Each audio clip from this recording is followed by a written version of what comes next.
അവൻ സ്നേഹത്തിൽ എന്നോട് ഒട്ടി നിൽക്കുന്നതിനാൽ ഞാൻ അവനെ സംരക്ഷിക്കും. നമുക്കറിയാം, നമ്മളുടെ ഓരോ ജീവിതയാത്രകളിലും ദൈവത്തോട് ചേർന്നിരുന്നപ്പോഴും ചേർന്നിരിക്കാതിരുന്ന സമയത്തും രണ്ടും വ്യത്യസ്തമായ അനുഭവങ്ങളാണ്. എനിക്ക് പലപ്പോഴും തോന്നിയിട്ടുണ്ട്, എന്തോരം മണ്ടത്തരങ്ങളാണ് ചെയ്തു കൂട്ടിയത്.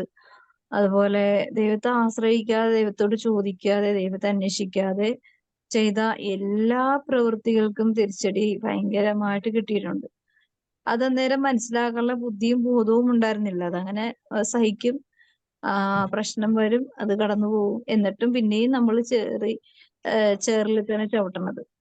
പിന്നെയും നമ്മൾക്ക് ബുദ്ധിമുട്ടുണ്ടാവും, അതങ്ങനെ കടന്നു പോകും. പക്ഷെ ഇവിടെ എല്ലാം ദൈവം ത്തോട് ചേർന്നിരിക്കാനുള്ള ഒരു സാഹചര്യവും അവസരവും ഒക്കെ ദൈവം അവസാനം നമുക്ക് കരുതി വെച്ചിട്ടുള്ള ആ സമയത്തേക്ക് നമ്മൾ അടുത്ത് വരുമ്പോഴേക്കും നമ്മൾ ചെയ്ത കാര്യങ്ങളും പ്രവൃത്തികളും ചിന്തകളും ആഗ്രഹങ്ങളും പ്രാർത്ഥനകളും എല്ലാം കുറെയൊക്കെ നമ്മൾ നമ്മുടെ അലസത കൊണ്ട്, നമ്മുടെ അഹങ്കാരം കൊണ്ട്, സ്വാർത്ഥത കൊണ്ടൊക്കെ ഉപയോഗിച്ച് കടന്നു പോയത് ഓർക്കുമ്പോൾ ദൈവം അതിനോടൊക്കെ എന്നിട്ടും ദൈവം നമ്മളോട് കരുണ കാണിച്ചിട്ടുണ്ട്. അവൻ എന്നോട് സ്നേഹത്തിൽ ഒട്ടി നിൽക്കുന്നതിനാൽ എന്ന് പറയുമ്പോൾ, ആ സ്നേഹത്തിൽ ഞാൻ ഒട്ടി നിൽക്കുമ്പോഴാണ്, ദൈവത്തോട് ഞാൻ ഒട്ടി നിൽക്കുമ്പോഴാണ് യഥാർത്ഥത്തിൽ ഞാൻ എന്തായിരുന്നു എന്നറിയണത്. ദൈവത്തോട് ഒട്ടി നിൽക്കാതിരിക്കുന്ന സമയത്ത് നമ്മൾ എന്താണെന്ന് നമ്മൾ എന്തെങ്കിലും അറിഞ്ഞിട്ടുണ്ടോ ശരിക്കും? ഒരിക്കലും സാധിക്കാറില്ല അല്ലെ? ദൈവത്തോട് ഒട്ടി നിൽക്കാതെ ഞാൻ എന്താന്ന് അറിയില്ല. നമുക്ക് ചിലപ്പോ കുറെ അറിവുകൾ ഉണ്ടാവാം, നമുക്ക് ഒരുപാട് പരിജ്ഞാനങ്ങളും പാണ്ഡിത്യവും ഒക്കെ ഉണ്ടാവാം, പാരമ്പര്യം ഉണ്ടാവാം. പക്ഷെ ഇതൊന്നും ദൈവിക ജ്ഞാനത്തിന്റെ, ദൈവത്തെക്കുറിച്ചുള്ള അറിവിലേക്കൊന്നും എത്തുവാനായിട്ട് നമുക്ക് സാധിക്കാറില്ല. അത് നമുക്ക് ഒന്നും തന്നെ, നമ്മൾ വളരെ നിസ്സാരരാണെന്ന് ദൈവത്തോട് ചേർന്ന ജീവിതത്തിലേക്ക് വരുമ്പോൾ മാത്രമേ നമുക്ക് അത് തിരിച്ചറിവുണ്ടാവും അല്ലെ? ദൈവത്തെ അറിയുവാൻ, അല്ലെങ്കിൽ ദൈവത്തിന്റെ കൃപ എന്താണെന്ന് അറിയുവാനായിട്ട് ഒരു ചെറിയ ഒരു 2% അല്ലെങ്കിൽ 1% നമുക്ക് കുറച്ചെങ്കിലും ആ ഒരു ബോധ്യത്തിലേക്ക് എത്തുമ്പോഴാണ് ആദ്യം നമ്മൾ മനസ്സിലാക്കുന്നത് എന്താ ദൈവമാരാണെന്നാണോ അറിയണത്, നമ്മൾ ആരാണ്, നമ്മൾ എന്താണെന്ന്, നമ്മൾ എത്രമാത്രം നിസ്സാരരാണെന്നാണ് നമ്മൾ അറിയുന്നത്. ദൈവത്തെ അപ്പോഴും നമ്മൾ അറിയുന്നില്ല, എങ്കിലും നമ്മളിലുള്ള ആ കുറവുകളിലേക്കും ദുർബലതകളിലേക്കും നികൃഷ്ടാവസ്ഥകളിലേക്കും നിസ്സഹായതയിലേക്കും നീ ആരാണെന്ന് നീ ആദ്യം അറിയ് എന്ന് പറഞ്ഞുകൊണ്ട് ദൈവാത്മാവ് നമ്മെ സഹായിക്കും. അപ്പൊ നമ്മള് വളരെ ദുർബലരാണെന്ന്, നമുക്ക് ദൈവം കൂടാതെ നമുക്കൊന്നും ചെയ്യാൻ പറ്റില്ലെന്നും, ദൈവത്തിന്റെ സഹായം കൊണ്ട് മാത്രമേ എനിക്ക് മുന്നോട്ട് പോകാൻ പറ്റുള്ളൂന്നും, ദൈവം എന്നെ കൈവിട്ട് കഴിഞ്ഞാൽ എനിക്കൊരു രക്ഷയില്ല, അല്ലെങ്കിൽ ഞാൻ ഇവിടെ ജീവിച്ചിരിക്കാൻ എനിക്കൊരിക്കലും സാധിക്കില്ല എന്നുള്ള തിരിച്ചറിവിലേക്കാണ് നമ്മൾ വരുന്നത്. ദൈവത്തെയാണോ അപ്പോഴും നമ്മൾ അറിയണത്? ദൈവത്തെ അല്ല. നമ്മളുടെ എല്ലാ മേഖലകളുടെയും ഒരു നിഴല് മാത്രമേ അറിയുന്നുള്ളൂ, മുഴുവനായിട്ട് എപ്പോഴും അറിയണില്ല. മരണം വരെ നമ്മളെ പഠിക്കാൻ പോയാലും നമുക്കും അതിനെക്കുറിച്ച് വലിയ അറിവൊന്നും കിട്ടാൻ പോണില്ല. കാരണം ഈ ലോകത്തിന്റെ പല ചിന്തകളിൽ കൂടിയാണ് കടന്നു പോണത്. അതുകൊണ്ട് നമുക്ക് ഭൂരിഭാഗം സമയം നമ്മൾ ലോക ചിന്തകളിലായിരിക്കുമെങ്കിലും ഈ ദൈവവുമായിട്ടുള്ള ഒരു ഐക്യമുള്ളത് കൊണ്ടാണ് പലപ്പോഴും നമുക്ക് ദൈവിക നന്മയില് ഒരു വിട്ടുവീഴ്ചയില്ലാതെ നമ്മൾ വിശ്വസ്തയോടുകൂടെ വിശുദ്ധിയില് വിശ്വാസ തലങ്ങളിലൊക്കെ നമ്മൾ ചെറിയ തരത്തിലെങ്കിലും അധ്വാനിക്കുമ്പോഴാണ് ഈ സ്നേഹത്തില് എനിക്ക് ഒട്ടി നിൽക്കുവാനായിട്ട് ദൈവം തരുന്ന അനേകം കൃപകളാണ്. നമ്മൾ ചെറുതായിട്ടൊന്ന് ഒട്ടി നിൽക്കാനായിട്ട് ആഗ്രഹിക്കുമ്പോഴേ ദൈവം അനേകം കൃപകൾ തന്നിട്ടുണ്ട്. ഒരുപാട് മനുഷ്യരെ ദൈവം അങ്ങനെയാണ് കൈപിടിച്ച് നടത്തുന്നത്, ഇപ്പോഴും ഈ സമയം വരെയും നടത്തിയിരിക്കുന്നത്. അപ്പൊ അതുകൊണ്ട് ദൈവത്തോട് ഒട്ടുചേർന്നിരിക്കുന്നതാണ് ഒരു മനുഷ്യാത്മാവിന്റെ ഏറ്റവും കംഫർട്ടായിട്ടുള്ള ഒരു ജീവിതത്തിലേക്ക് വരണമെങ്കിൽ എന്ത് ചെയ്യണം? ദൈവത്തോട് തന്നെ ചേർന്നിരിക്കുവാനുള്ള ഒരു ചിന്തയും ആഗ്രഹവും അധ്വാനവും ഒക്കെ വേണം. എങ്കിൽ മാത്രമേ നമുക്ക് സമാധാനവും സ്വസ്ഥതയും നിലനിൽപ്പും ഒക്കെ ഉള്ളൂ. നമുക്ക് മറിയത്തിന് സ്തോത്രഗീതം വായിക്കാം. മേരി പോള് വായിക്കാം.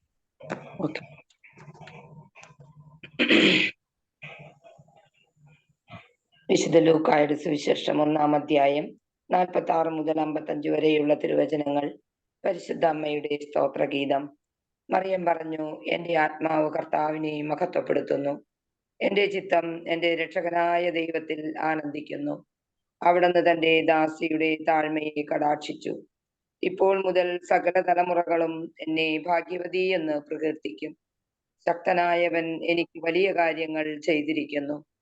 അവിടുത്തെ നാമം പരിശുദ്ധമാണ്. അവിടുത്തെ ഭക്തരുടെ മേൽ തലമുറകൾ തോറും അവിടുന്ന് കരുണ വർഷിക്കും. അവിടുന്ന് തന്റെ ഭുജം കൊണ്ട് ശക്തി പ്രകടിപ്പിച്ചു. ഹൃദയ വിചാരത്തിൽ അഹങ്കരിക്കുന്നവരെ ചിതറിച്ചു. ശക്തന്മാരെ സിംഹാസനത്തിൽ നിന്ന് മറിച്ചിട്ടു. എളിയവരെ ഉയർത്തി. വിശക്കുന്നവരെ വിശിഷ്ട വിഭവങ്ങൾ കൊണ്ട് സംതൃപ്തരാക്കി. സമ്പന്നരെ വെറും കൈയോടെ പറഞ്ഞയച്ചു. തന്റെ കാരുണ്യം അനുസ്മരിച്ചുകൊണ്ട് അവിടുന്ന് തന്റെ ദാസനായ ഇസ്രായേലിനെ സഹായിച്ചു. നമ്മുടെ പിതാക്കന്മാരായ അബ്രാഹത്തോടും അവന്റെ സന്തതികളോടും എന്നേക്കുമായി ചെയ്ത വാഗ്ദാനം അനുസരിച്ച് തന്നെ നമ്മുടെ കർത്താവായ ഈശോ മിശിഹായ്ക്ക് സ്തുതി. നമ്മുടെ കർത്താവായ ഈശോ മിശിഹായ്ക്ക് സ്തുതി. പരിശുദ്ധ അമ്മയുടെ ജീവിതത്തില് അമ്മ തന്റെ ദാസിയെ പോലെയാണ് സ്വന്തം ദൈവത്തിന്റെ മകളും മണവാട്ടിയും അമ്മയുമായിരുന്ന ഒരു വ്യക്തിക്ക് ഇത്രമാത്രം ദാസ്യവേലയോടുകൂടി അല്ലെ ദാസ്യ മനോഭാവത്തോടുകൂടെ നിൽക്കുക എന്ന് പറയുന്നത് അത്രമാത്രം എളിമയുടെ പൂർണ്ണതയില്ല. അത്രമാത്രം നമുക്ക് പരിശുദ്ധ അമ്മയുടെ എളിമ ഒരു മനുഷ്യാത്മാവിന് തന്റെ ബുദ്ധി കൊണ്ട് എത്ര ശ്രമിച്ചാലും അതിന്റെ സൂക്ഷ്മതയുടെ പൂർണ്ണതയിലേക്കൊന്നും നമുക്ക് എത്തിപ്പെടാൻ പറ്റില്ല. അത്രമാത്രം എളിമയാണ്. എളിമയെന്ന് പറഞ്ഞാൽ ഈക്വൽ ടു മറിയം. അതാണ് പറയുന്നതിന്റെ പൂർണ്ണത. വേറൊരു പറയാനുള്ള കഴിവൊന്നും എനിക്കില്ല. പക്ഷെ പരിശുദ്ധ അമ്മയുടെ എളിമ നമുക്ക് നോക്കി കണ്ട് പഠിക്കാനായിട്ട് ഒത്തിരി ഉണ്ട് അല്ലെ. നമ്മളിപ്പോ പഠിക്കുന്നത് എന്തെന്നാ, നമ്മള് ലോകത്തിൽ വെച്ച് നമുക്കിപ്പോ അത്യാവശ്യം വേണ്ടത് അക്ഷര വിദ്യാഭ്യാസം വേണം, സംസാരിക്കാനുള്ള കഴിവ് വേണം, പിന്നെ നമുക്ക് കമ്മ്യൂണിക്കേഷൻ, ഓരോരുത്തരായിട്ടുള്ള കമ്മ്യൂണിക്കേഷൻ ചെയ്യാനുള്ള കാര്യങ്ങളെല്ലാം നമുക്കൊരു സമൂഹ ജീവികളായതുകൊണ്ട് നമുക്ക് അത്യാവശ്യം കാര്യങ്ങൾ വേണം. അത്യാവശ്യം കാര്യങ്ങൾ നമ്മൾ പഠിക്കണം, അത്യാവശ്യം കാര്യങ്ങൾ നമ്മൾ ഉപയോഗിക്കണം. അതിൽ നമ്മൾ പരിക്കുകളൊന്നും ഇല്ലാതെ ജീവിക്കാനായിട്ടും പഠിക്കണം. അപ്പോ ഇതൊക്കെ ഒരു ഭൗതികമായ കുറെ കാര്യങ്ങളാണ് അല്ലെ. പക്ഷേ നമുക്ക് ഇതൊന്നും അധികം ഒന്നും പഠിക്കാതെ തന്നെ ഈ അമ്മയുടെ പാഠശാലയിലേക്കൊന്ന് പ്രവേശിക്കാനുള്ള ഒരു മനസ്സുണ്ടെങ്കിൽ നമുക്ക് എല്ലാത്തിന്റെയും യൂണിവേഴ്സിറ്റിയാണ് പരിശുദ്ധ മറിയം. എല്ലാ കൃപകൾ, എല്ലാ അധ്വാനങ്ങളുടെയും യൂണിവേഴ്സിറ്റി സർട്ടിഫിക്കറ്റ് അമ്മയുടെ കയ്യിലുണ്ട്.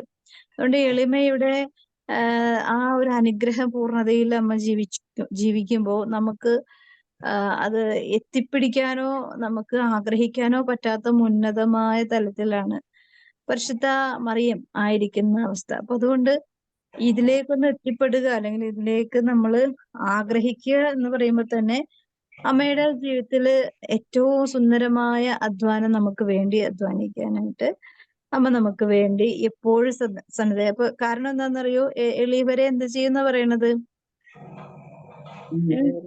ഉയർത്തും.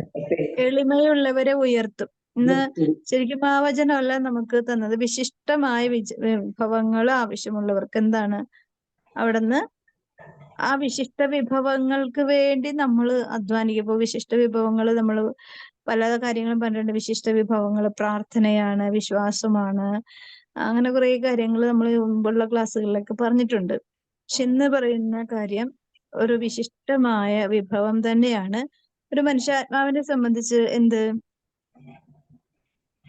എളിമ. മനസ്സിലായോ? ഒരു വിശിഷ്ടമായ, അതിവിശിഷ്ടമായ ഒരു അനുഗ്രഹ പുണ്യമാണ് ഒരു മനുഷ്യാത്മാവിനെ സംബന്ധിച്ച് എളിമ. ഇതുണ്ടെങ്കിൽ നമ്മൾക്ക് രക്ഷപ്പെടാൻ പറ്റും. പക്ഷെ അത് അധ്വാനിക്കുക അല്ലെങ്കിൽ അതിലായിരിക്കുക എന്ന് പറഞ്ഞാല് അവൻ ഉരുകിത്തീരണം അല്ലെങ്കിൽ അവൻ അഴുകിത്തീരണം. എങ്കിൽ മാത്രമേ നമുക്കത് സാധിക്കുകയുള്ളൂ. ഈശോ ഇന്ന് നമുക്ക് നൽകിയ വചനം തന്നെ അതിനോട് ചേർന്ന് തന്നെയാണ്. റോമാക്കാർക്ക് എഴുതിയ ലേഖനത്തില് 12-ാമത്തെ അധ്യായത്തില് 10-ാമത്തെ വചനം. ഒച്ചുണ്ടാക്കല് മ്യൂട്ട് ചെയ്ത് വെക്കട്ടോ ചിലവര്. ഔദിത്യം വെടിഞ്ഞ് എളിമയുടെ തലത്തിലേക്ക് ഇറങ്ങി വരുവേ. ഔദിത്യം വെടിഞ്ഞ്, അതായത് നമുക്ക് കൃപ സ്വീകരിക്കണോ, നമുക്ക് എന്തെല്ലാം കാര്യങ്ങൾ നമുക്ക് വേണോ, അത് നമ്മളെ തന്നെ വിശുദ്ധീകരിക്കാൻ വേണ്ടി ദൈവം ചെയ്യുന്ന പ്രവൃത്തി. ഇപ്പൊ ഞാൻ പാട്ടിന്റെ മേഖലയിലാണ്, ഞാൻ പറഞ്ഞിട്ടുണ്ട്. ഞാൻ പള്ളിയിൽ സ്ഥിരമായിട്ട് പാടുന്ന ആളാണ്. പക്ഷെ എനിക്ക് യാതൊരു സീറ്റും അവിടെ ഉണ്ടെന്ന് എനിക്ക് ഇതുവരെ തോന്നിയിട്ടില്ല. നമ്മളെ എത്രത്തോളം ടോർച്ചർ ചെയ്യാവോ അത്രത്തോളം ടോർച്ചർ ചെയ്യാറുണ്ട്. അപ്പോ ഞാൻ ഓർക്കാറുണ്ട്, ദൈവമേ ഇത്രയും വർഷങ്ങളായിട്ട് ഈശോയ്ക്ക് വേണ്ടി ശുശ്രൂഷ ചെയ്തിട്ട് ഇതിൽ നിന്ന് എനിക്കൊരു സന്തോഷമോ സമാധാനമോ കിട്ടിയിട്ടില്ല. പക്ഷെ അതില് എന്നെങ്കിലും ഒരു ദിവസം ഞാൻ മനഃപൂർവ്വം ഈ ചില സമയങ്ങളിലുള്ള ഉണ്ടാവുന്ന വേദന, ഞാൻ ഇന്ന് പോകൂല, ഞാൻ ഇന്ന് പാടൂല, ഞാനിന്ന് അങ്ങോട്ട് നോക്കേയില്ല, ചെല്ലില്ല, നോക്കൂല എന്നൊക്കെ വിചാരിച്ച് വീട്ടിൽ നിന്ന് ഇറങ്ങും. പക്ഷെ അങ്ങോട്ട് എത്തുമ്പോഴേക്കും എന്റെ കാലും എന്റെ മനസ്സും ഒക്കെ എന്റെ ഡ്യൂട്ടി എന്ന് പറഞ്ഞാല് കർത്താവിന് വേണ്ടി പാട്ട് പാടുക എന്നുള്ളത്. എന്നെ ആദ്യം വിളിച്ചത് ആ ഒരു ശുശ്രൂഷയ്ക്കാണ്. അപ്പൊ ഞാൻ എന്റെ മനസ്സിൽ എനിക്ക് താല്പര്യമില്ല, കാരണം എനിക്ക് അതുപോലെ മുറിഞ്ഞ വേദനയോടുകൂടെയാണ് ഞാൻ ചില സമയങ്ങളിൽ ആയിരിക്കുന്നെങ്കിലും എനിക്ക് അവിടെ കയറി നിൽക്കുക എന്നുള്ളത് ദൈവത്തിന്റെ പദ്ധതി ആയതുകൊണ്ട് എന്റെ ഇഷ്ടത്തിനനുസരിച്ച് എനിക്ക് ഒന്നും ചെയ്യാൻ പറ്റാറില്ല പലപ്പോഴും. ചിലപ്പോൾ ഭയങ്കരമായ തൊണ്ടവേദനയായിരിക്കും, പക്ഷെ അന്നത്തെ ദിവസം ചിലപ്പോൾ ഭയങ്കരമായ സ്ട്രെയിൻ ചെയ്തെടുത്ത് പാടേണ്ടി വരും. ഇപ്പൊ ഞാൻ ഈശോയോട് പറയും, എനിക്ക് ഇത്രയും ബുദ്ധിമുട്ടുണ്ടായിരുന്നിട്ട് ഞാൻ ഇത്രയും സ്ട്രെയിൻ ചെയ്തെടുത്ത് പാടുന്നത് മനഃപൂർവ്വം എന്നോട് കാണിക്കുന്ന ക്രൂരതയാണെന്ന് പറഞ്ഞ് ഞാൻ വഴക്കൂടാറുണ്ട്. ഇതിന്റെയൊക്കെ ഒരു അടിസ്ഥാനം എന്ന് പറഞ്ഞാല് നമ്മളെ നമ്മൾക്ക് ഒന്നും ചെയ്യാൻ പറ്റില്ല. കർത്താവിന്റെ കൈകളിലേക്ക് കൊടുക്കുമ്പോഴാണ്, അല്ലെങ്കിൽ നമ്മളെ തന്നെ ദൈവത്തിന്റെ സ്വാതന്ത്ര്യത്തിലേക്ക് കൈമാറ്റം ചെയ്യുമ്പോഴാണ് യഥാർത്ഥത്തില് നമുക്ക് എളിമപ്പെടാൻ പറ്റുക. അല്ലെങ്കിൽ നമ്മൾ തന്നെ ഞാൻ ഇന്ന് എളിമപ്പെടും എന്ന് വിചാരിച്ച് എളിമപ്പെടാനുള്ള അധ്വാനവുമായിട്ട് ആയുധമായിട്ടൊക്കെ നമ്മൾ ഇരുന്നു കഴിഞ്ഞാൽ നമ്മൾ വലിയൊരു അഹങ്കാരികളാണെന്ന് മാത്രമേ നമുക്ക് തിരിച്ചറിയാനുള്ള ഒരു അനുഭവം നമുക്കുണ്ടാവുള്ളൂ. എപ്പോഴൊക്കെ ഞാന് സ്വന്തമായിട്ട് എളിമയുള്ളവളാണെന്ന് ഞാൻ ധരിച്ചു വെച്ചിട്ടുണ്ട്, അന്നൊക്കെ എനിക്ക് തന്നെ മനസ്സിലായിട്ടുണ്ട് എന്നെ പോലെ അഹങ്കാരി വേറെ ആരും ഉണ്ടാവില്ല. അതുപോലെ മാത്രമല്ല, ഞാനൊരു ദൈവത്തിന് വേണ്ടി ശുശ്രൂഷ ചെയ്യുന്ന ആളായിട്ട് ഞാൻ ഇങ്ങനെ പെരുമാറിയിട്ടുണ്ടെങ്കിൽ അല്ലെങ്കിൽ ഇങ്ങനെ പ്രവർത്തിക്കുന്നുണ്ടെങ്കിൽ മറ്റുള്ളവർ എത്രയോ അനുഗ്രഹീതരാണ്. എനിക്ക് കിട്ടിയ കൃപ വെച്ച് നോക്കുമ്പോൾ മറ്റുള്ളവർക്ക് അത് കിട്ടാത്തതും വെച്ച് നോക്കുമ്പോൾ ചോദ്യം മുഴുവൻ എനിക്കേ കിട്ടുള്ളൂ. മറ്റുള്ളവരൊക്കെ രക്ഷപ്പെടും, എനിക്ക് അത്രയും രക്ഷപ്പെടാനുള്ള വഴിയും സൊല്യൂഷൻ ഒന്നും ഇല്ലാത്ത വിധം എല്ലാം അടഞ്ഞു പോകും. കാരണം കുറച്ചുകൂടി കൈ തന്നിട്ടുണ്ട്, അത് ഞാൻ മിസ്യൂസ് ചെയ്യുന്നതുകൊണ്ട് മിസ്യൂസിങ് എപ്പോഴും നമുക്ക് അപകടകരമായ അവസ്ഥ. അതുകൊണ്ട് ഈശോ പറയുന്നത്, മാതാവും പറയുന്നതിന്റെ കാര്യം എന്താണ്? എളിമയുള്ളവരെ ദൈവം ഉയർത്തി, വിശക്കുന്നവരെ വിശിഷ്ട വിഭവങ്ങൾ കൊണ്ട് സംതൃപ്തരാക്കി. ആ വചനം അത് ഔദിത്യം വെടിഞ്ഞ എളിമയുടെ തലത്തിലേക്ക് ഇറങ്ങി വരുവേ. ഈ ഇറങ്ങി വരാനായിട്ട് നമുക്ക് എന്ത് വേണം? ഇറങ്ങി വരാനായിട്ട് കേറിപ്പോകാൻ നമുക്ക് ഇത്തിരി ഇതൊക്കെ ഉണ്ടാവും അല്ലെ? പക്ഷെ ഇറങ്ങി വരണമെങ്കിൽ നമ്മളൊന്ന് ഒരുപാട് താഴണം, നിസ്സാരരായിരിക്കണം, വളരെയധികം നമുക്ക് മേഖലകളിൽ വില കൊടുക്കേണ്ടി വരും. ചിലപ്പോ ചില സീറ്റുകളിൽ നിന്ന് മാറിയിരിക്കുന്നു പറയുമ്പോൾ, അല്ലെങ്കിൽ നമുക്ക് അവകാശപ്പെട്ടത് നമുക്ക് തന്നെ അനുവാദമുള്ള നമ്മുടെ അധികാരത്തിൽ തന്നെ ഇരിക്കുന്നത് ചിലപ്പോൾ മറ്റുള്ളവർ ആരെയും തട്ടിത്തെറിപ്പിക്കാനായിട്ട് ഭയങ്കര അഹങ്കാരത്തോടെ വരുമ്പോൾ നമ്മൾ ചിലപ്പോ എനിക്ക് അവകാശമുള്ളതാണ്, ആര് പറഞ്ഞത് തൊടാനെന്ന് നമുക്ക് ചോദിക്കാൻ പോലും പറ്റാത്ത, അല്ലെങ്കിൽ എന്താണ് അധികാരം നിങ്ങൾക്കെന്ന് ചോദിക്കാൻ പോലും പറ്റാത്ത അവസ്ഥയിൽ നമ്മളെ അങ്ങോട്ട് ഫ്രീസ് ചെയ്ത് നിർത്തുന്ന ചില സമയം. ചിലപ്പോൾ നമ്മുടെ കീഴിലുള്ള വ്യക്തികൾ അല്ലെങ്കിൽ നമുക്ക് കീഴിലുള്ള വ്യക്തികൾ നമ്മളെ അതുപോലെ ഭരിക്കുമ്പോൾ, നമ്മളെ അതുപോലെ ടോർച്ചർ ചെയ്യുമ്പോൾ, അല്ലെങ്കിൽ അവർക്ക് നമ്മളോട് ചോദ്യം ചോദിക്കാനോ ഒന്നും അവകാശമില്ലാതിരുന്നിട്ടും മനഃപൂർവ്വം നമ്മളെ ചോദ്യം ചെയ്യുമ്പോൾ, വേദനിപ്പിക്കുമ്പോഴൊക്കെ ചില സമയങ്ങളിലല്ല, നല്ല ഒട്ടുമിക്ക സമയങ്ങളിലും നമ്മളെ എന്തിലേക്കാണ് ദൈവം ഉയർത്തുന്നത്? എന്തിലേക്കാണ് ദൈവം ഉയർത്തുന്നത്? എളിമയിലേക്കാണ് നമ്മളെ ഉയർത്തുന്നത്. അല്ലാണ്ട് എളിമയിലേക്ക്, നമ്മുടെ തകർച്ചയിലേക്കല്ല നമ്മളെ താഴ്ത്തുന്നത്. നമ്മളെ ഉയർത്തുന്നത് എളിമയിലേക്കാണ്. എളിമപ്പെടുക എന്ന് പറഞ്ഞ ഒരു മനുഷ്യനെ സംബന്ധിച്ച് ഒരുപാട് നമ്മളെ മറന്നു പോണം, നമ്മളെ പരിത്യജിക്കണം, സ്വന്തം വ്യക്തിത്വത്തെ പരിത്യജിച്ചിട്ട് ഈശോയുടെ വസ്ത്രം എടുത്ത് ഉടുക്കണം. എന്നാൽ മാത്രമേ നമുക്ക് രക്ഷപ്പെടാൻ പറ്റുള്ളൂ. ഒരു ഈശോ എത്രമാത്രം ഈ ഭൂമിയിൽ എളിമപ്പെട്ടു. ജനിച്ച മുതൽ മരണം വരെ എളിമയോടുകൂടെയാണ് എന്ത് ചെയ്തത്? ഏഹ് ഈശോ എളിമ എളിമയോടുകൂടെ, അതായത് ഈശോ മരിക്കുന്നതിന് തൊട്ട് മുമ്പുള്ള ദിവസമല്ലേ ശിഷ്യന്മാരുടെ പാദം കഴുകിയത്. അതെ അതെ അത് ഒരിക്കലും ഒരു ഗുരുവും ചെയ്യാത്ത കാര്യമാണ് ശിഷ്യന്മാർക്ക് കിട്ടിയ ആ ഒരു അവസരം. ഒരു ഗുരുക്കന്മാരും ഈ ലോകത്ത് ഒരു ഗുരുക്കന്മാരും ചെയ്യാത്തൊരു കാര്യമാണ് ക്രിസ്തു ചെയ്ത് കാണിച്ചു കൊടുത്തത്. അപ്പൊ അത് എളിമയുടെ ഉന്നത തലമാണ്. അതിനേക്കാൾ വലിയൊരു എളിമയാണ് എന്ത്? ഈശോയുടെ മരണസമയത്തിന്റെ ഏറ്റവും അവസാന സമയങ്ങളിൽ ഈശോ പ്രാർത്ഥിക്കുന്നുണ്ട്. ആർക്ക് വേണ്ടി എളിമപ്പെട്ട് പ്രാർത്ഥിക്കുന്നത്? നമുക്ക് ഇവർ ചെയ്യുന്നത് എന്തെന്ന് ഇവർ അറിയുന്നില്ല. അതുകൊണ്ട് ഈശോയെ തന്നെ, ഈശോ അത്രമാത്രം സഹിച്ച് ഭീകരമായ വേദനയിൽ കൂടി കടന്നു പോയിക്കൊണ്ടിരിക്കുമ്പോഴും ഈശോ ആർക്ക് വേണ്ടി അന്നേരം ദൈവത്തിന്റെ മുമ്പിൽ എളിമപ്പെട്ടുകൊണ്ട് പ്രാർത്ഥിക്കുന്നത്? ശത്രുക്കൾക്ക് വേണ്ടി തന്നെ. നമുക്ക് ഓരോരുത്തരും, നമ്മളും ഈശോയുടെ ശത്രുക്കളായിരുന്നല്ലോ അല്ല. നമ്മൾ ഈശോയെ സ്നേഹിച്ചു എന്ന് പറയാനായിട്ട്, എത്രത്തോളം നമ്മൾ പെർഫെക്റ്റോടെ സ്നേഹിച്ചു എന്ന് പറയാനായിട്ട് നമുക്കിപ്പോഴും പറയാൻ ആവില്ല. കാരണം മരിച്ചു കഴിയുമ്പോൾ ഈശോ പറയട്ടെ അതൊക്കെ എത്രത്തോളം സ്നേഹിച്ചു എന്ന്. നമുക്കിപ്പോ ഞാൻ ഈശോയെ സ്നേഹിച്ചു എന്ന് പറഞ്ഞാലും അതില് ഈശോ അരിപ്പയിൽ വെച്ച് അരിച്ച് ഒന്ന് വൃത്തിയാക്കുമ്പോ കുറെ കട്ടും കടലും പൊടിയും ഒക്കെ മാലിന്യങ്ങളുണ്ട്. അപ്പൊ അതുകൊണ്ട് നമുക്കൊന്നും, എന്നെ സംബന്ധിച്ച് എനിക്ക് തോന്നിയിട്ടില്ല ഇതുവരെട്ടും ഞാൻ ഈശോയെ പൂർണ്ണമായി സ്നേഹിച്ചു. അതുകൊണ്ടാണ് ഈശോ ഒന്നാമത്തെ കൽപ്പന തന്നെ അങ്ങനെ ഞങ്ങൾ വെച്ചത് അല്ലെ. നമ്മളുടെ സ്നേഹം ഒരിക്കലും എന്താവില്ല, അങ്ങനെ പൂർണ്ണതയിലെത്തില്ല. അത്രയൊന്നും എത്താൻ പറ്റില്ല. നമ്മൾ മനുഷ്യനെ സൃഷ്ടികൾക്ക് ദൈവം നമ്മെ സ്നേഹിക്കുന്നത് പോലെ പരിപൂർണമായ സ്നേഹം സൃഷ്ടാവിന് കൊടുക്കുവാൻ സാധിക്കില്ല. സൃഷ്ടിക്ക് ഒരിക്കലും സൃഷ്ടാവിനെ പരിപൂർണമായി സ്നേഹിക്കുവാൻ പറ്റില്ല. പക്ഷെ എന്ത് ചെയ്യണം? അതിനു വേണ്ടി സാധിക്കുന്നത്രയും അധ്വാനിക്കണം അല്ലെ. അതിന് ഒരുപാട് അവസരങ്ങൾ ദൈവം തരും. അതായത് നമ്മള് ആയിരിക്കാനുള്ള അവസരങ്ങള്, ഉയർത്തുന്ന അവസരങ്ങൾ നമ്മൾ ഇട്ടേച്ചെറിഞ്ഞു പോയി കഴിഞ്ഞാൽ നമുക്ക് അതിനുള്ള അവസരങ്ങളാണ് നഷ്ടപ്പെടും. അപ്പൊ അതുകൊണ്ട് നമുക്ക് ഇന്നലെ ഈശോ എനിക്ക് തന്നൊരു വചനഭാഗം, സ്വാതന്ത്ര്യത്തിലേക്ക് ക്രിസ്തു നമ്മെ മോചിപ്പിച്ചു, അതുകൊണ്ട് നിങ്ങൾ സ്ഥിരതയോടെ നിൽക്കുവിൻ. ഈ സ്വാതന്ത്ര്യമാണ് ഈ എളിമയുടെ പുണ്യത്തിന്റെ ഒരു പാർട്ടാണ് സ്വാതന്ത്ര്യം അല്ലെ. നമ്മളിവിടെ എളിമപ്പെട്ട് ഏതെങ്കിലും ഒരു ചില സമയങ്ങളിൽ നമുക്ക് നമ്മുടെ മനസ്സും നാവും ഒക്കെ ചൊറിഞ്ഞു കയറുന്ന സമയങ്ങളുണ്ട് അല്ലെ.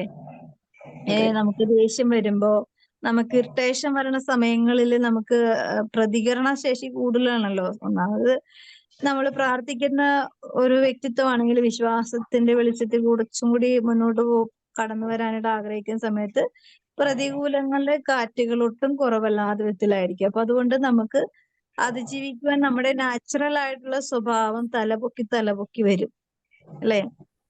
നമ്മുടെ നാച്ചുറൽ ആയിട്ടുള്ള നമ്മുടെ ഒറിജിനൽ സ്വഭാവം, നമ്മുടെ എത്ര വിശ്വാസ കൃപയും വിശുദ്ധിയുടെ അനുഗ്രഹത്തിൽ ജീവിക്കുന്നുണ്ടെങ്കിലും നമ്മുടെ യഥാർത്ഥ സ്വഭാവം നമ്മളിൽ മരിച്ചിട്ടില്ല അല്ല. അതുള്ളിൽ നിന്ന് നമ്മളെപ്പോഴും ഇങ്ങനെ തലപൊക്കി വരും. അപ്പൊ അതുകൊണ്ട് നമ്മൾ മരിക്കണമെങ്കിൽ എന്ത് ചെയ്യണം?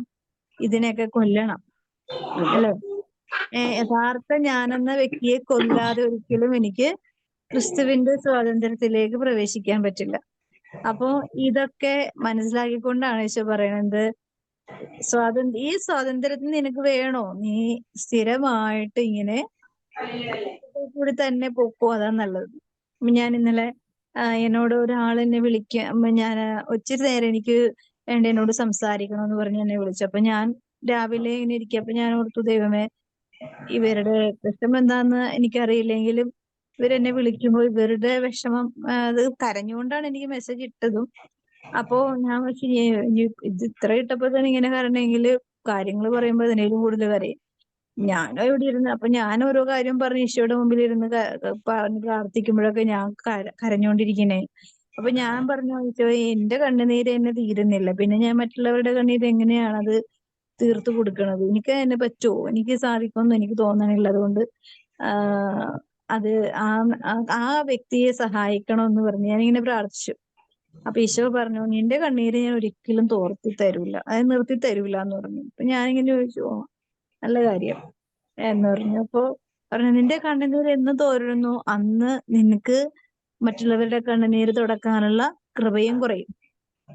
അതുകൊണ്ട് നിന്റെ കണ്ണുനീര് തോരാതിരിക്കുന്ന അത്രയും കാലം നിനക്ക് മറ്റുള്ളവരുടെ കണ്ണുനീര് തുടക്കാനുള്ള കൃപയും നിനക്ക് ഞാൻ തരും എന്ന് പറഞ്ഞു. അത് എനിക്ക് ഭയങ്കര ഒരു അനുഭവം തന്നെയായിരുന്നു. കാരണം നമുക്ക് കണ്ണുനീരുള്ളത് കൊണ്ടാണ് നമുക്ക് മറ്റുള്ളവരുടെ കണ്ണുനീരിന്റെ വിലയും മനസ്സിലാക്കാൻ പറ്റുന്നത്, അല്ലേ? നമുക്ക് അതെ കണ്ണുനീരില്ലാത്തൊരു അതെ അതെ ജീവിതമാണെങ്കിൽ, വേദനയില്ലാത്ത ജീവിതമാണെങ്കിൽ നമ്മൾ മറ്റുള്ളവരെ കേൾവിക്കാരായിട്ട് മാത്രം, അല്ലെങ്കിൽ മറ്റുള്ളവരുടെ കാര്യം കേൾക്കുക മാത്രമേ പറ്റുള്ളൂ. അവരെ സഹായിക്കാൻ ഒരു തരത്തിലും നമുക്ക് സാധിക്കില്ല. നമുക്കൊരു സങ്കടം ഇല്ലാത്തൊരു ജീവിതമാണെങ്കിൽ നമുക്ക് അവരുടെ സങ്കടങ്ങൾ കേൾക്കാനേ പറ്റുള്ളൂ. ഒരു അതെ ചെറിയ വിരൽ പോലും അനക്കാൻ നമുക്ക് പറ്റില്ല. അപ്പോ ഇതൊക്കെ എന്തിനു വേണ്ടിയാ തരണത്? ഉയർത്താൻ വേണ്ടിയാ. അതെ അവനവനെ മാത്രമല്ല മറ്റുള്ളവരെയും അതെ കൈപിടിച്ചുയർത്താൻ, അല്ലേ? ഇതൊരു അതെ വിശിഷ്ടമായ കൃപയാണ്.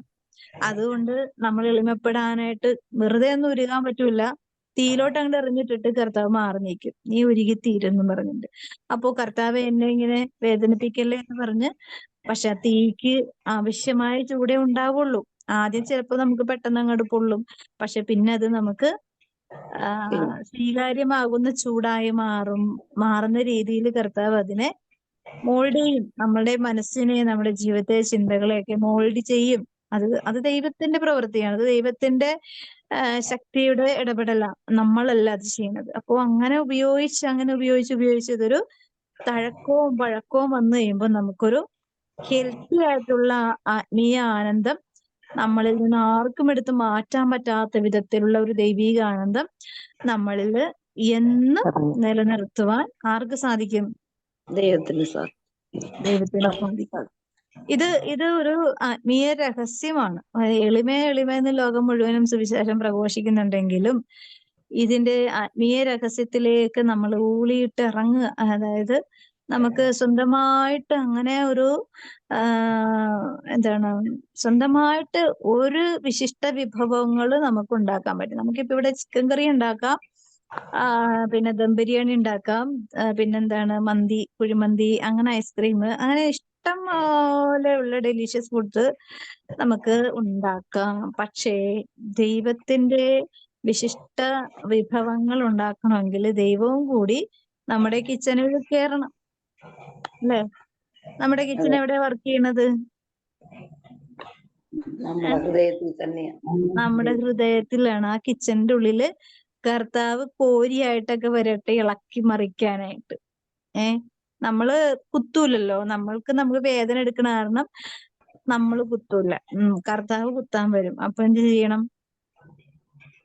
ചില ഡോക്ടേഴ്സ് ചില മുറിവുകളൊക്കെ വരുമ്പോഴേക്കും അവരൊന്നും നോക്കിയൊന്നുമില്ല, അവരങ്ങോട്ട് ശരിക്കും നെക്കി പിഴിഞ്ഞ് അതിൻ്റെതായ പസ്സും കാര്യങ്ങളൊക്കെ അങ്ങോട്ട് കുത്തിപ്പൊക്കി എടുത്തു കളയും.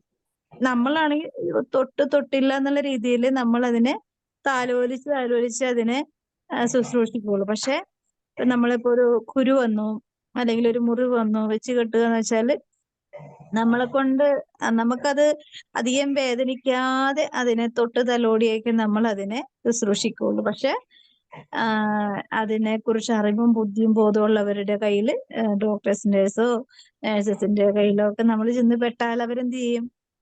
ഒറ്റക്കുത്തിന് സംഭവം അതെ ചാടിക്കും, അല്ലേ? അതെ ഇതുപോലെയാണ് ദൈവത്തിന്റെ ഇടപെടൽ. ചിലപ്പോ ഒറ്റക്കുത്ത് മതിയാവും നമുക്ക് രക്ഷപ്പെടാനായിട്ട്, അല്ലെ? അത് പൂർണ്ണമായി സൗഖ്യപ്പെടാനായിട്ട്. അത് പിന്നെ ജീവിതകാലം മുഴുവനും നമുക്ക് ഓർമ്മയുണ്ടാവും, അല്ലെ? ആ ഒരു ഒറ്റക്കുത്ത്. അപ്പോ ഇതുപോലെയാണ്. ഇതൊരു ഒറ്റക്കുത്തിനുകൊണ്ട് നമ്മൾ ഉയർത്തെഴുന്നേക്കും. നമ്മുടെ ആത്മാവും നമ്മുടെ ദൈവികമായ ദൈവിക ഇടപെടലുകൾ കൊണ്ട് നമ്മൾ എത്രയോ മനുഷ്യരങ്ങനെ രക്ഷപ്പെടും. ഒറ്റ കുത്തുകൊണ്ട്, ഒറ്റ നഷ്ടം കൊണ്ട്, ഒറ്റ രോഗം കൊണ്ട് ഒരുപാട് മക്കള് രക്ഷപ്പെട്ടു പോയിട്ടുണ്ട്, അല്ലെ? അപ്പൊ ഈ ഒരു കൃപ നമ്മളിൽ നിലനിർത്തുവാൻ ദൈവമേ, നമുക്ക് സ്വന്തമായിട്ട് അതിനുള്ള ശക്തിയില്ല, നമ്മൾ അത്ര ദുർബലരാണ്. അപ്പൊ ദൈവം തന്നെ ശുശ്രൂഷിക്കാനായിട്ട് നമുക്ക് വേണ്ടി എന്നും പരിശുദ്ധാത്മാവിനെ തന്നിട്ടുണ്ട്, എപ്പോഴും ഉണ്ട്. അത് എന്നും നമ്മളിൽ ശക്തമായ ഒരു സഹായം നമ്മുടെ കൂടെ ഉണ്ടെന്നുള്ള വിശ്വാസത്തോടു കൂടി നമ്മൾ ഉപയോഗിച്ചാൽ മാത്രം മതി. ഇവിടെ എല്ലാം ദൈവത്തിന്റെ കൃപയും കരുണയും നമ്മളെ ധൈര്യപ്പെടുത്തും അല്ലെ. എന്താ ഈശോ പറയുന്നത്, ജോഷയോട് പറയുന്ന പോലെ നീ ഭയപ്പെടരുതെന്നല്ലേ ഞാൻ പറഞ്ഞിരിക്കുന്നത്, ശക്തനും ധീരനുമായിരിക്കുക. ധീരമായിരിക്കുക. പരിശുദ്ധ അമ്മയോട് പറഞ്ഞത് എന്താണ്? പരിശുദ്ധാത്മാവ് നിന്റെ മേൽ വരും, അത്യുന്നത അത്യുന്നതന്റെ ശക്തി നിന്റെ മേൽ മേൽ ആവസിക്കും. ആവസിക്കും. അല്ലെ? പരിശുദ്ധ അമ്മ ആരായിരുന്നു? പരിശുദ്ധ അമ്മയോട് പോലും അങ്ങനെ പറഞ്ഞിട്ടുണ്ടെങ്കിൽ നമ്മൾ എത്രമാത്രം ശക്തിപ്പെടുത്തും. പരിശുദ്ധ അമ്മയ്ക്ക് നല്ല ശക്തിയും വലിയ പരിശുദ്ധിയും ജീവിച്ച ആളാണ്. അപ്പൊ പക്ഷെ ദൈവത്തിന്റെ അമ്മയോട് പോലും അങ്ങനെ പറഞ്ഞിട്ടുണ്ടെങ്കിൽ ദുർബലരായ നമ്മളോട് എത്രമാത്രം കൃപയും കരുണയും കാണിക്കും. ആ ഒരു വിശ്വാസത്തിലായിരിക്കും എല്ലാ മക്കളുടെ ഹൃദയങ്ങളില് എളിമ എന്ന പുണ്യത്തിന്റെ അനുഗ്രഹം. ഈ കാലഘട്ടത്തിൽ നഷ്ടപ്പെട്ടു പോയിട്ടുള്ള ഒരു വലിയൊരു വിശിഷ്ടമായ കൃപയാണ് എളിമ. ഇപ്പൊ കുഞ്ഞുങ്ങളിൽ പോലും അഹങ്കാരത്തിന്റെ വാക്കുകളാണ്. ഭയങ്കരമായ എന്താണ്, ഭയങ്കര തെറിച്ച വർത്തമാനങ്ങളെ പിള്ളേര് പോലും പറയുന്നത്. നമുക്ക് തന്നെ ദേഷ്യം വരും. ചുണ്ടത്തിട്ട് ഒന്ന് കൊടുക്കാൻ തോന്നും. അതുപോലെ അത് അതിനെ അലങ്കരിക്കാൻ കുറെ ആൾക്കാരും ഉണ്ട്. അതിനെ എന്താണ് ഉയർത്തിക്കാട്ടാനായിട്ട് കുറെ മീഡിയാസും ഉണ്ട്. അതുപോലെയാണ് കുഞ്ഞുങ്ങൾ വളരുന്നത്. അപ്പൊ എളിമയില്ല. എളിമയില്ലാത്തടത്ത് എങ്ങനെ അനുഗ്രഹം നിലനിൽക്കും? ആ മേഖലകളെല്ലാം അമ്മയുടെ കുരിശിന്റെ ചുവട്ടിൽ നിൽക്കുന്ന അമ്മയുടെ ഹൃദയത്തോട് ചേർത്ത് വെച്ച് നമുക്ക് പ്രാർത്ഥിക്കാം. ഈശോയുടെ തിരുഹൃദയ